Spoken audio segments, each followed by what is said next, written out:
ദൈവത്തിൻ്റെ പരിശുദ്ധനാമം വാഴ്ത്തപ്പെടുമാറാകട്ടെ. ബഹുമാനപ്പെട്ട അച്ഛന്മാർ, കൂടി വന്നിരിക്കുന്ന ദൈവജനം, ക്രിസ്തുയേശുവിൻ്റെ ധന്യവും പരിശുദ്ധവുമായ നാമത്തിൽ സ്നേഹവന്ദനം. ഈ വർഷത്തെ ഇടവക കൺവെൻഷനിൽ ദൈവവചനം ശുശ്രൂഷിപ്പാൻ ഈ പ്രിയപ്പെട്ട ഇടവക ക്ഷണിച്ചതിലുള്ള പ്രത്യേക നന്ദി ഈ സമയത്ത് അറിയിക്കുന്നു. ബഹുമാനപ്പെട്ട കൊച്ചുകോശേച്ചനോടുള്ള നന്ദി, പ്രിയപ്പെട്ട മാത്യൂസ് ഫിലിപ്പച്ചനോടുള്ള നന്ദി, ഈ ഇടവക മിഷൻ്റെ വൈസ് പ്രസിഡൻ്റായി പ്രവർത്തിക്കുന്ന പ്രിയപ്പെട്ട ടി.എ. മാത്യൂസ് സാറിനോടുള്ള നന്ദി, ചുമതലക്കാരോടുള്ള നന്ദി, കൂടി വന്നിരിക്കുന്ന എല്ലാ ദൈവമക്കളോടുമുള്ള നന്ദി ഈ സമയത്ത് അറിയിക്കുന്നു. ഇന്ന് നമ്മുടെ നടുവിലായിരിക്കുന്ന പ്രിയപ്പെട്ട കെ.വി. കുരുള അച്ഛൻ, മാമൻ വർക്കി അച്ഛൻ, ബഹുമാനപ്പെട്ട അച്ഛന്മാർ, ഈ ഇടവയ്ക്ക് നേതൃത്വം കൊടുക്കുന്ന ബഹുമാന്യരായ ഭട്ടക്കാർ, നമ്മുടെ ഒരുമിച്ചുള്ള ദൈവവചന ശുശ്രൂഷ ധ്യാനം അനുഗ്രഹകരമായി തീരട്ടെ എന്ന് പ്രത്യേകമായി പ്രാർത്ഥിക്കുന്നു. ഒരു പ്രാവശ്യം കൂടെ നന്ദിയും എല്ലാ ഹൃദയംഗമായ സ്നേഹവും നിങ്ങളെ അറിയിച്ചുകൊണ്ട് ദൈവവചനത്തിലേക്ക് തിരിയുവാൻ ആഗ്രഹിക്കുന്നു. ഞങ്ങൾക്ക് കുടുംബമായി ഏകദേശം 4 ആഴ്ചയോളം യുണൈറ്റഡ് സ്റ്റേറ്റ്സിൽ ഒരു ശുശ്രൂഷ ദൈവം ക്രമീകരിച്ചിരിക്കുകയാണ്. ശുശ്രൂഷകളെ ഓർത്ത് പ്രാർത്ഥിക്കണം എന്ന് പ്രത്യേകമായിട്ട് ഓർപ്പിക്കുന്നു. നമ്മുടെ നടുവിൽ ദൈവത്തിൻ്റെ സാന്നിധ്യം അനുഭവിപ്പാൻ പ്രാർത്ഥനയോടെ കടന്നു വരണം എന്നും പ്രത്യേകമായിട്ട് ഓർപ്പിക്കുന്നു. ദൈവത്തിന് സ്തോത്രം ചെയ്യുന്നു, ദൈവത്തെ സ്തുതിക്കുന്നു. ഇടവക മിഷൻ സംഘടനയുടെ പേരും സംഘടനയുടെ ദൗത്യവും ഒരുമിച്ച് ചേർത്ത് പറയുന്ന ഒരു കൂട്ടമാണ് എന്ന് എനിക്ക് തോന്നുന്നു. The name of the organisation, Idavaka mission, the mission of the organisation, Idavaka mission. അതുകൊണ്ട് തന്നെ ഈ പ്രത്യേക സംഘടനയ്ക്ക് ദൈവസഭയിൽ, നമ്മുടെ സഭയിൽ വളരെ ശക്തമായിട്ടുള്ള സ്വാധീനം ഉണ്ട് എന്നുള്ളതിന് സംശയമില്ല. പഴയകാലത്ത് ഇടവകയെ, സഭയെയൊക്കെ ശക്തമായി സ്വാധീനിച്ച ഒരു സമൂഹമാണ് ഇടവക മിഷൻ. ദൈവത്തിൻ്റെ പദ്ധതിയിൽ നമ്മുടെ ഈ ഇടവകയ്ക്കുള്ള മിഷൻ ഈ ധ്യാന യോഗത്തിൽ കൂടെ പുതുക്കപ്പെടുവാൻ ഇടയാകട്ടെ എന്ന് ആത്മാർത്ഥമായി പ്രാർത്ഥിക്കുന്നു. ഉണ്ട് ദൈവത്തിൻ്റെ സന്നിധിയിൽ വിനയത്തോടും കർത്താവിൻ്റെ സന്നിധിയിൽ ഒരു പ്രാവശ്യം കൂടെ സമർപ്പിച്ചുകൊണ്ട് ദൈവവചനം ശുശ്രൂഷിക്കുവാനായി താല്പര്യപ്പെടുന്നു. ഇന്ന് വേദഭാഗം വായിച്ചത് ശ്രദ്ധിച്ചല്ലോ. ദാനിയേലിൻ്റെ പുസ്തകം 1-ാമത്തെ അധ്യായമാണ് നമ്മുടെ വേദ ധ്യാനത്തിനായി എടുത്തിരിക്കുന്നത്. ദാനിയേലിൻ്റെ പുസ്തകം എന്ന് കേൾക്കുമ്പോൾ ഒരു പ്രവചന പുസ്തകമാണ്, പ്രോഫറ്റിക്കൽ ബുക്കാണ്. എന്നാൽ ആ ഭാഗത്തേക്കൊന്നുമല്ല നമ്മുടെ ചിന്തയെ നയിക്കുന്നത്. ആദ്യത്തെ 6 അധ്യായങ്ങൾ നാം ശ്രദ്ധിച്ചു നോക്കിയാൽ അവിടെ പാർത്തിരുന്ന ഒരു ചെറിയ ഇടവക മിഷൻ എന്ന് തന്നെ ഞാൻ അവരെ ഒന്ന് വിളിച്ചോട്ടെ. ദാനിയേലും സഹോദരങ്ങളും കൂട്ടുകാരുമായി ഒരു ചെറിയ കൂട്ടം, 4 പേരെ മാത്രമേ നാം പേര് മുഖാന്തരം അറിയുന്നുള്ളൂ എങ്കിലും ഇതുകൂടാതെ മറ്റ് എബ്രായ ബാലന്മാർ അവിടെ ഉണ്ടായിരുന്നു എന്നാണ് എൻ്റെ വിശ്വാസം. ദൈവത്തിന് വേണ്ടി വേർതിരിക്കപ്പെട്ട് നിലനിന്ന ഒരു ചെറിയ സമൂഹം, മൈനോറിറ്റി എന്ന് വേണമെങ്കിലും പറയാം. എന്നാൽ ബാബേൽ സംസ്ഥാനത്തെയും ലോകത്തെയും ഇന്നും ദൈവസമൂഹത്തെയും സ്വാധീനിക്കുന്ന ഒരു വലിയ സമൂഹം, വിപ്ലവകരമായ മാറ്റം ബാബേൽ രാജ്യത്തും ചുറ്റുപാടിലുണ്ടാക്കിയ ഒരു ചെറിയ ന്യൂനപക്ഷം, the minority that made a difference. അതുകൊണ്ട് ഇടവക മിഷനായി നമുക്ക് ഒരു ദൗത്യമുണ്ട്. We have a mission to make a difference. ഒരു വ്യത്യാസം, ഒരു ചേഞ്ച് സമൂഹത്തിൽ കൊണ്ടുവരുവാൻ ദൈവം നമുക്ക് ഒരു ദൗത്യം നൽകിയിരിക്കുന്നു. വളരെ അഭക്തി നിറഞ്ഞൊരു ലോകത്തിലാണ് നാം പാർക്കുന്നത്. അങ്ങനെ വിശേഷിപ്പിക്കുന്നതിൽ തെറ്റില്ല. Ungodly world. വർത്തമാനപത്രം, മീഡിയ ഒക്കെ ശ്രദ്ധിച്ചാൽ ഇത് ദൈവത്തിൽ നിന്നകന്നു എന്നല്ല, ദൈവം സമൂഹത്തിലേ ഇല്ല എന്ന് തോന്നത്തക്കവണ്ണം അധപ്പതിച്ച ഒരു സമൂഹം, അത് ഒരു രാജ്യത്തോ ഒരു പ്രദേശത്തോ അല്ല, ലോകത്തിൻ്റെ എല്ലാ ഭാഗങ്ങളിലും അൺഗോഡ്ലി വേൾഡ്. യേശു കർത്താവിൻ്റെ വാക്കുകൾ എത്ര പ്രസക്തമാണ് എന്ന് ഞാൻ ചിന്തിക്കുന്നു. കർത്താവിൻ്റെ വരവിൻ്റെ നാളിൽ ഭക്തി കണ്ടെത്തുമോ, വിശ്വാസം കണ്ടെത്താൻ കഴിയുമോ, തപ്പി നോക്കിയാൽ നമുക്കത് ലഭിക്കുമോ എന്ന് സംശയിക്കത്തക്ക രീതിയിൽ ഗോഡ്ലിനെസ് സമൂഹത്തിൽ നിന്നും പോയിരിക്കുന്ന കാലത്ത് ഒരു ചെറിയ സമൂഹത്തിന് അന്ന് സ്വാധീനിക്കാൻ കഴിഞ്ഞെങ്കിൽ we can live a godly life in an ungodly world. ഭക്തികെട്ട ലോകത്തിൽ ഭക്തിയോടെ ജീവിപ്പാൻ ദൈവം നമുക്ക് ഒരു ചെറിയ ദൗത്യം തന്നിരിക്കുന്നു. അതിനെക്കുറിച്ച് 1-ാമത്തെ അധ്യായത്തിൽ നിന്ന് ചിന്തിക്കണം എന്ന് ആഗ്രഹിക്കുന്നു. ഒരു വാക്കൂടെ പ്രാർത്ഥിച്ചു കൊള്ളട്ടെ. കർത്താവേ, സ്നേഹമുള്ള പിതാവേ, തിരുസന്നിധിയിൽ ഞങ്ങളുടെ തലകളെ വണക്കുന്നു. ഈ ലോകത്തിൽ ജീവിക്കാനുള്ള കൃപ, ഈ ലോകത്തിൽ ജീവിക്കുവാനുള്ള ശക്തി അങ്ങ് ഞങ്ങൾക്ക് തരണമേ കർത്താവേ. ഞങ്ങൾ ക്ഷീണിച്ചു പോകാനല്ല, അങ്ങയുടെ ശക്തിയാൽ ബലപ്പെട്ട് ഈ സമൂഹത്തിനൊരു വ്യത്യാസം വരുവാൻ, ലോകത്തിനൊരു മാറ്റം വരുവാൻ, അങ്ങയുടെ വരവിന് വേണ്ടി സമൂഹത്തെ ഒരുക്കുവാൻ നീ ഞങ്ങൾക്ക് കൃപ തരണം. അടിയൻ്റെ ആധരത്തെ ശക്തീകരിക്കണം, ഹൃദയത്തെ ശുദ്ധീകരിക്കണം. ക്രിസ്തുയേശുവിൻ്റെ ധന്യമുള്ള നാമത്തിൽ തന്നെ. ലോകത്തിൻ്റെ വെളിച്ചമായിരിക്കണം, ലോകത്തിൻ്റെ ഭൂമിയുടെ ഉപ്പായിരിക്കണം എന്നൊക്കെ കർത്താവ് നമ്മെ പഠിപ്പിച്ചിട്ടുണ്ട്. ഈ ചിന്തയോട് ചേർന്ന് പോകുന്ന ചിന്തകളാണ്. ഫിലിപ്പി ലേഖനം 2-ാമത്തെ അധ്യായത്തിൽ നാം ഇങ്ങനെ വായിക്കുന്നു: വക്രതയും കോട്ടവുമുള്ള തലമുറയിലാണ് നാം പാർക്കുന്നത്. 2:14. 15-ാമത്തെ വാക്യത്തിൽ അങ്ങനെയുള്ള ലോകത്തിൽ ജീവിക്കേണ്ടതിൻ്റെ ദൗത്യം, എങ്ങനെ ജീവിക്കണം എന്ന് പറഞ്ഞിട്ടുണ്ട്. നിങ്ങൾ ജീവൻ്റെ വചനം പ്രമാണിച്ച് ജ്യോതിസുകളെ പോലെ പ്രകാശിക്കണം. ലോകം വക്രതയും കോട്ടവുമുള്ള തലമുറ, വളരെ ഭംഗിയായിട്ട് അതിനെ വർണ്ണിച്ചിട്ടുണ്ട് ഇന്നത്തെ കാലം.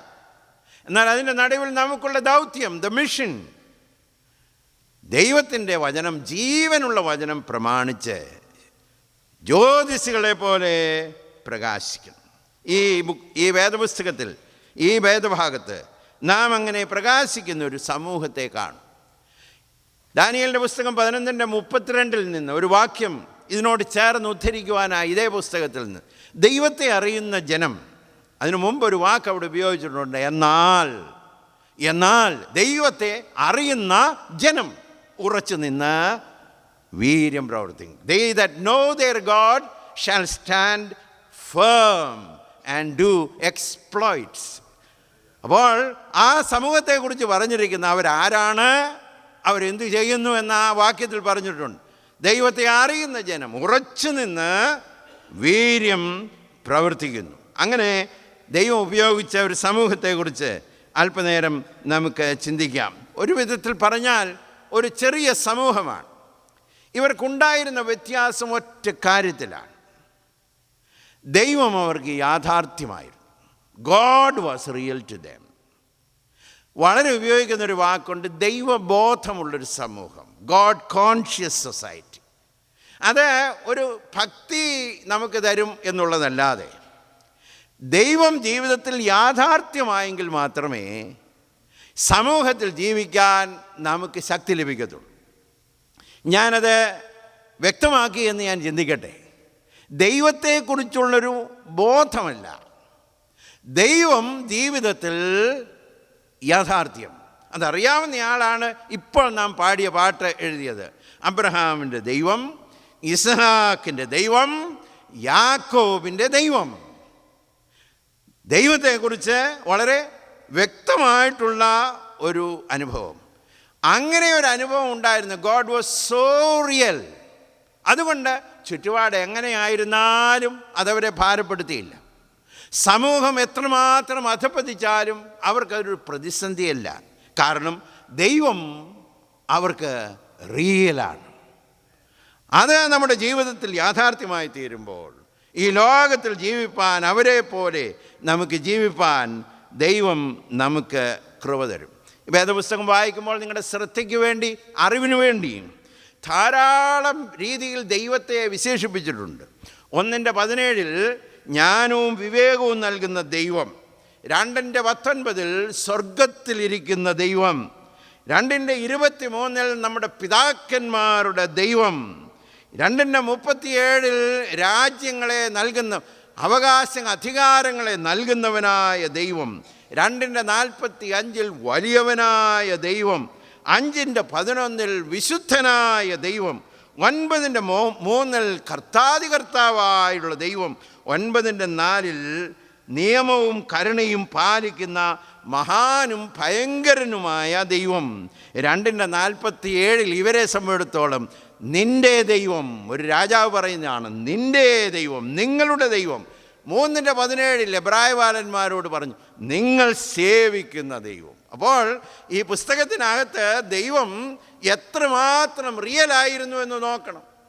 ആ ദൈവത്തെക്കുറിച്ചുള്ളൊരു പൊതുവായിട്ടുള്ളൊരു അറിവല്ല, ജസ്റ്റ് ഒരു നോളജ് അല്ല. ദൈവം അവർക്ക് വളരെ യാഥാർത്ഥ്യമായ. അതുകൊണ്ട് അവർ സാധാരണ ജീവിതമല്ല, അസാധാരണ ജീവിതം, എക്സ്ട്രാ ഓർഡിനറി ലൈഫ്. അതായിരിക്കും നമ്മളെക്കുറിച്ച് ദൈവം ആഗ്രഹിക്കുന്നത്. ഈ ലോകത്തിൽ വളരെ ഒരു എക്സ്ട്രാ ഓർഡിനറി ലൈഫ് ജീവിപ്പാൻ ദൈവം നമ്മളെക്കുറിച്ച് ആഗ്രഹിക്കുന്നു. 5 കാര്യങ്ങൾ നിങ്ങളുടെ മുമ്പിൽ ഈ വേദഭാഗത്ത് നിന്ന് നിരത്തി വയ്ക്കുവാനായി ആഗ്രഹിക്കുന്നു. സാധാരണ ലോകത്തിൻ്റെ ജീവിതത്തിൽ നിന്ന് ഉയർന്ന് ജീവിക്കുവാൻ, ലിവിങ് ബിയോണ്ട് ദി ഓർഡിനറി, ഈ സാധാരണ ജീവിതത്തിൽ നിന്നും ഉയർന്ന് ജീവിക്കുവാൻ ദൈവം നമുക്ക് തന്നിരിക്കുന്ന മിഷൻ ഈ ലോകത്തിൽ സാധിച്ചെടുക്കുവാൻ ഈ 5 കാര്യങ്ങൾ നമുക്ക് വഴി ഒരുക്കിത്തരട്ടെ എന്ന് പ്രാർത്ഥിക്കുന്നു. ഒന്നാമത് ന്യൂനപക്ഷം എന്ന് പറയാം, ഒരു ചെറിയ കൂട്ടം, വെരി ഫ്യൂ പീപ്പിൾ. അതിനെക്കുറിച്ച് ഞാനൊന്ന് വർണ്ണിക്കാം. എന്നാൽ ആ ന്യൂനപക്ഷം എന്നുള്ള ചിന്ത കൊണ്ട് അവർ ഇൻറ്റിമിഡേറ്റഡ് അല്ല. ലോകത്തിൽ അനേകരും ഒരു ചെറിയ കൂട്ടമാകുമ്പോൾ നമ്മൾ അതിൻ്റെ നടുവിൽ ഇൻറ്റിമിഡേറ്റഡ് ആകാൻ സാധ്യതയുണ്ട്. എന്നാൽ അങ്ങനെ ഒരു ചിന്ത അവരുടെ നടുവിലേ ഇല്ല. വെരി കറേജിയസ് പീപ്പിൾ, വളരെ ധൈര്യമുള്ളൊരു സമൂഹം. അത് എന്തുകൊണ്ടാണ് എന്ന് ചോദിച്ചാൽ, ഒരു പ്രാവശ്യം കൊണ്ട് ഞാൻ ആ വാക്ക് ഗോഡ് കോൺഷ്യസ് അല്ല, ഗോഡ് വാസ് റിയൽ. ഏത് രീതിയിൽ? അവർക്കൊരു ദൈവമുണ്ട്. ആ ദൈവമുണ്ട്, നിങ്ങളുടെ ദൈവം, നിങ്ങൾ സേവിക്കുന്ന ദൈവം. ആ ചിന്ത അവരെ ഭരിച്ചിരുന്നതുകൊണ്ട്, ആ വാക്ക് ഞാൻ ഉപയോഗിക്കാൻ ആഗ്രഹിക്കുന്നു, ആ ചിന്ത അവരെ ഭരിച്ചിരുന്നത് കൊണ്ട് സമൂഹത്തിലൊരു ചെറിയ കൂട്ടമായിരുന്നെങ്കിലും ധൈര്യത്തോടെ ജീവിക്കാൻ ദൈവം അവർക്ക് കൃപ കൊടുത്തു. എബ്രായർ തന്നെ ബാബിലോണിൽ ചെറിയ കൂട്ടമാണ്, മൈനോറിറ്റിയാണ്. ഒരു ചെറിയ കൂട്ടത്തെ മാത്രമേ 3 പ്രാവശ്യം ബാബേൽ രാജാവ് ഇസ്രയേലിനെ ആക്രമിച്ചതായി ചരിത്രം പറയുന്നു. 3 പ്രാവശ്യം. എന്നാൽ ഈ 3 പ്രാവശ്യം കൊണ്ടുവന്നെങ്കിൽ ഒരു ചെറിയ കൂട്ടം മാത്രമേ ഇവിടെ വന്നിട്ടുള്ളൂ. ബാക്കിയുള്ളവരെല്ലാവരും സ്വദേശത്ത് പാർക്കുന്നു, പ്രവാസത്തിൽ വന്ന ഒരു ചുരുക്കമാണ്. അങ്ങനെ തന്നെ ഒരു ചുരുക്കമാണ്. എന്നാൽ ഇവിടെ നാം വായിക്കുന്ന ആ ചുരുക്കമായ സമൂഹത്തിൻ്റെ നടുവിൽ നിന്ന് ഫ്യൂവർ പീപ്പിൾ, അതിനകത്തു നിന്നൊരു ചെറിയ കൂട്ടം തിരഞ്ഞെടുത്തവരാരാണെന്ന് പറഞ്ഞിട്ടുണ്ട്. 1:4 കുലീനന്മാർ. ആ ഒരു സീവിനകത്തൂടെ, ആ അരിപ്പയ്ക്കകത്തൂടെ പോയപ്പോഴത്തേക്ക് അനേകരും പുറത്തുപോയി. 2ാമത് പറഞ്ഞിരിക്കുന്നു സുന്ദരന്മാർ. 2ാമത്തെ സീവാണ്. ആ 2ാമത്തെ സീവിനകത്തൂടെ പോയപ്പോൾ അനേകര് വേർതിരിക്കപ്പെട്ടു. അതിനുശേഷം പറഞ്ഞിരിക്കുന്നു സകല ജ്ഞാനത്തിലും നിപുണന്മാർ. ജ്ഞാനത്തിൽ നിപുണന്മാരെന്നല്ല, സകല ജ്ഞാനത്തിലും നിപുണന്മാർ. ഈ ഒരു കാറ്റഗറിയിലേക്ക് വരുമ്പോൾ വളരെ ചുരുക്കം ആളുകൾ രാജസന്നിധിയിൽ പരിചരിക്കാൻ യോഗ്യരായിട്ടുള്ളൊരു ചെറിയ സമൂഹം. അപ്പോൾ ഒരു ചെറിയ സമൂഹമേ ഉള്ളൂ. എന്നാൽ ഇവരുടെ ജീവിതത്തെ നോക്കിയാൽ ഈ ചെറിയ സമൂഹം വലിയ സ്വാധീനം അവരുടെ നടുവിലേക്ക് കൊണ്ടുവന്നു. സെൻസസ് എടുക്കുമ്പോൾ ഈ 2%, 1% വരെയൊക്കെ ഉള്ളത് കണക്ക് കൂട്ടും. ബാക്കിയുള്ളതെല്ലാം കൂടെ കൂട്ടി സെൻസസിനകത്ത് ചേർക്കുന്ന ഒരു വാചകമുണ്ട്, അതേഴ്സ് ഉണ്ടോ, അതേഴ്സ്. എനിക്ക് തോന്നുന്നു ബാബേലിലൊരു സെൻസസ് എടുത്തിരുന്നെങ്കിൽ പല രീതിയിൽ കൽദയരുണ്ട്, മറ്റു കൂട്ടരുണ്ട്, എല്ലാവരുടെയും എടുത്തേച്ച് ഈ കൂട്ടരെ അവരുടെ പേര് പോലും പറയാൻ സാധ്യതയില്ല. അതേഴ്സ്, എണ്ണപ്പെടാത്ത ഒരു കൂട്ടം. എണ്ണപ്പെടാത്ത ഈ ചെറിയ കൂട്ടമാണ് വലിയ സ്വാധീനം. കാരണം അവർക്ക് ഒരു വലിയ ദൈവമുണ്ട്. ദൈവം അവർക്ക് അനുകൂലമാണ് എന്നുള്ള ചിന്ത, ആ ചിന്ത നമ്മെ ഭരിച്ചു കഴിയുമ്പോൾ എത്രമാത്രം ന്യൂനപക്ഷം എന്നുള്ള അവബോധം ഉണ്ടായാലും നമുക്ക് ഭാരത്തിന് ആവശ്യമില്ല. ദൈവം നമുക്ക് അനുകൂലം. അപ്പോൾ എത്ര പേർ നമ്മുടെ കൂടെ ഉണ്ടെന്നുള്ളതല്ല, ദൈവം എൻ്റെ കൂടെയുണ്ട്, എനിക്കൊരു ദൈവമുണ്ട്. അപ്പോൾ ഈ ഇക്വേഷനെ ആകമാനം മാറ്റിയത് ദൈവം അവരുടെ പക്ഷത്തുണ്ടെന്നുള്ളതാണ്. ആ വാക്ക് ശ്രദ്ധിക്കണം. അവർ ദൈവത്തിൻ്റെ പക്ഷത്തെന്നല്ല, ദൈവം അവരുടെ പക്ഷത്ത്. അപ്പോൾ ദൈവം അവരുടെ പക്ഷത്ത് വന്നു കഴിഞ്ഞപ്പോൾ അവരുടെ ആ ഇക്വേഷൻ ആകമാനം മാറ്റിക്കഴിഞ്ഞു. വേദപുസ്തകം നോക്കുമ്പോൾ ന്യൂനപക്ഷമായി അനേകർ ജീവിച്ചിട്ടുണ്ട്. നോഹയുടെ കാലത്ത് കൂടെ 7 പേരുണ്ടെന്ന് പറഞ്ഞാലും ഒരു വിധത്തിൽ തൻ്റെ മിഷനിൽ അവൻ ഒരുവൻ മാത്രമായിരുന്നു, 1 man. എന്നാൽ ദൈവം നോഹയോടുകൂടെ ഉണ്ടായിരുന്നു എന്ന് വന്നു കഴിഞ്ഞപ്പോൾ ഒരുവൻ എന്നുള്ളത് ആകമാനം മാറ്റിമറിച്ചു. യോസഫ് സ്വന്തം വീട്ടിലേക്ക് നോക്കിക്കാട്ടെ, 1 against 10, 10 സഹോദരന്മാരാ മറുപക്ഷത്താണ്. എന്നാൽ യഹോവ യോസേപ്പിനോടുകൂടെ ഉണ്ടായിരുന്നു. അപ്പോൾ 10:1 എന്നുള്ളത് ആകമാനം മാറി, ദൈവം തൻ്റെ പക്ഷത്ത് വന്നു. ജീവിതത്തിൽ ദൈവം നമ്മുടെ പക്ഷത്ത് വരുമ്പോൾ നമ്മുടെ ജീവിതത്തിൽ ഭാരത്തിന് സ്ഥാനമില്ല. ഗിദെയോൻ്റെ കാര്യം ഒന്ന് നോക്കുക. മിദ്യാന്യരെക്കുറിച്ച് ആ ന്യായാധിപന്മാരുടെ പുസ്തകം 6-ാമത്തെ അധ്യായത്തിൽ പറഞ്ഞിരിക്കുന്നത് വെട്ടുകിളികളെ പോലെ പറന്നു കിടക്കുന്നെന്നാണ്, ജസ്റ്റ് ലൈക്ക് ലോക്കസ്. എന്നാൽ അതിൻ്റെ നടുവിൽ ഒരു ചെറിയ കൂട്ടം, 1 man, ഗിഡിയൻ. ദൈവം അവൻ്റെ പക്ഷത്ത് വന്നു കഴിഞ്ഞപ്പോൾ ആകമാനം ചുറ്റുപാടും സാഹചര്യവും മാറിയതായി നാം കാണും. ഏലിയാവെന്ന് പറയുന്ന പ്രവാചകൻ, 450 കള്ളപ്രവാചകന്മാർ, ബാലിൻ്റെ പ്രവാചകന്മാർ മറു സൈഡിൽ നിൽക്കുമ്പോൾ നമുക്ക് ചിന്തിക്കാൻ പോലും കഴിയത്തില്ല. ഏകനായി കർമ്മേലിൻ്റെ മുകളിൽ നിന്നു. കാരണം യഹോവ ഏലിയാവിൻ്റെ പക്ഷത്ത്.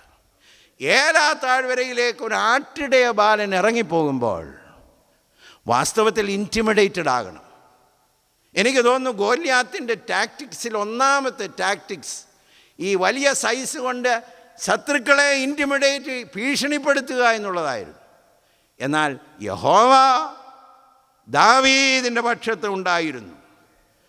ആ പഴയ നിയമചരിത്രത്തിലും സഭാചരിത്രത്തിലും മാത്രമല്ല, നമ്മുടെ ആധുനിക ചരിത്രത്തിലേക്ക് നോക്കിയാൽ വില്യം വിൽബർഫോഴ്സ് അടിമത്തത്തെ തുടച്ചു മാറ്റുവാൻ ലോകത്തിൽ ദൈവം ഉപയോഗിച്ച ദൈവ മനുഷ്യനാണ് വില്യം വിൽബർഫോഴ്സ്.